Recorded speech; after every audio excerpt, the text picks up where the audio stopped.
अध्याय 1। अर्जुन विषाद योग, युद्ध के परिणाम पर शोक प्रकट करना। अधर्माभिभवात् कृष्ण प्रदुष्यन्ति कुलस्त्रियः, स्त्रीषु दुष्टासु वार्ष्णेय जायते वर्णसंकरः।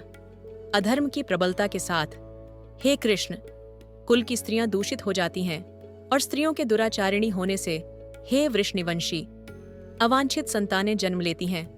संकरो नरकायैव कुलजानां कुलस्य च पतन्ति पितरो ह्येषां लुप्त पिंडोदकक्रियाः। अवांछित संतानों की वृद्धि के परिणाम स्वरूप निश्चय ही परिवार और पारिवारिक परंपरा का विनाश करने वालों का जीवन नारकीय बन जाता है। जल तथा पिंडदान की क्रियाओं से वंचित हो जाने के कारण ऐसे पतित कुलों के पितरों का भी पतन हो जाता है। दोषैर्यतः कुलजानाम वर्ण संकरकारकय उत्साद्यन्ते जाति धर्मा कुल धर्माश्च शाश्वता।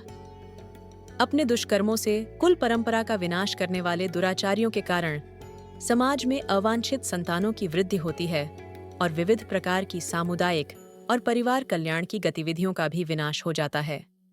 सनातन धर्म या वर्णाश्रम के द्वारा निर्धारित मानव समाज के चारों वर्गों के लिए सामुदायिक योजनाएं और पारिवारिक कल्याण कार्य इस उद्देश्य से बनाए गए हैं कि मनुष्य चरम मोक्ष को प्राप्त कर सके। इसीलिए जब समाज के गैर जिम्मेदार नेता सनातन धर्म की परंपरा को तोड़ते हैं तो समाज में अव्यवस्था फैल जाती है, जिसके परिणाम स्वरूप लोग जीवन के मुख्य उद्देश्य विष्णु को भूल जाते हैं। ऐसे नेताओं को अंधा कहा जाता है और जो लोग उनके पीछे चलते हैं वे निश्चित रूप से कुव्यवस्था की ओर बढ़ते हैं।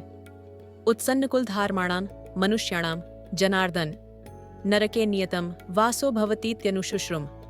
हे जनार्दन, मैंने गुरुजनों से सुना है कि जो लोग कुल परंपराओं का विनाश करते हैं वे अनिश्चित काल के लिए नरक में डाल दिए जाते हैं।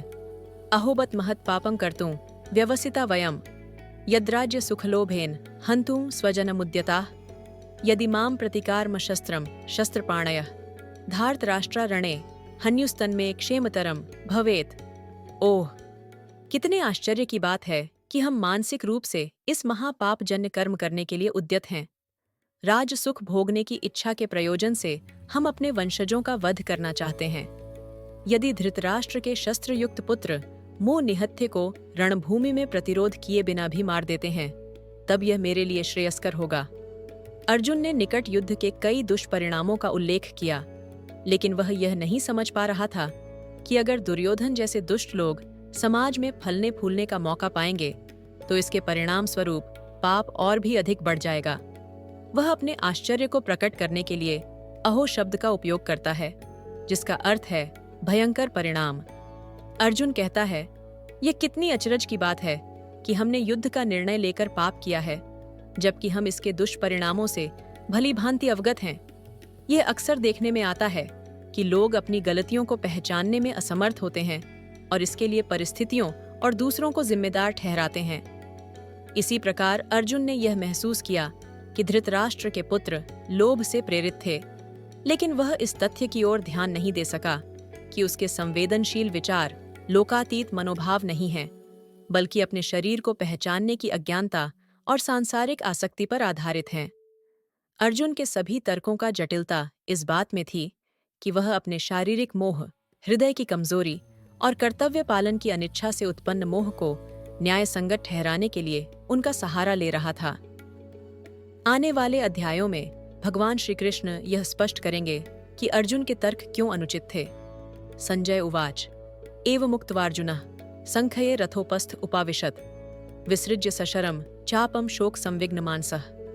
संजय ने कहा, इस प्रकार यह कहकर अर्जुन ने अपना धनुष और बाणों को एक ओर रख दिया और शोकाकुल चित्त से अपने रथ के आसन पर बैठ गया। उसका मन व्यथा और दुख से भर गया।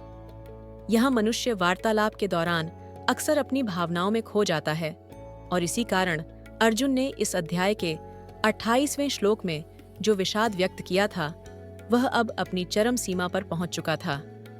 अर्जुन ने निराशा के साथ आत्मसमर्पण करते हुए अपने धार्मिक कर्तव्य को निभाने के लिए युद्ध करने के निर्णय को त्याग दिया, जो कि आत्मज्ञान और भक्ति की प्राप्ति हेतु भगवान के प्रति समर्पण की भावना के बिल्कुल विपरीत था।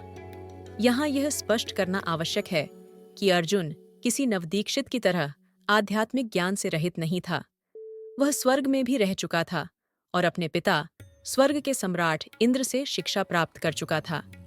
वास्तव में वह अपने पूर्व जन्म में नर था, इसीलिए वह अलौकिक ज्ञान से भरा हुआ था। नर और नारायण एक ही वंश के थे, जहां नर एक शुद्ध आत्मा थे और नारायण परमात्मा। इस तथ्य का प्रमाण महाभारत के युद्ध से पहले की उस घटना में मिलता है, जब अर्जुन ने युद्ध के लिए श्री कृष्ण को अपने पक्ष में चुना और यादवों की पूरी सेना का त्याग दुर्योधन के लिए किया। उसका दृढ़ विश्वास था कि यदि युद्ध क्षेत्र में भगवान उसके पक्ष में होंगे तो वह कभी भी हार नहीं सकता। भगवान श्री कृष्ण का यह इरादा था कि वे आने वाली पीढ़ियों के कल्याण हेतु संसार को भगवद गीता के दिव्य ज्ञान का उपदेश दें। इसलिए इस अनुकूल अवसर को देखते हुए भगवान श्री कृष्ण ने जानबूझकर अर्जुन के मन में व्याकुलता उत्पन्न की।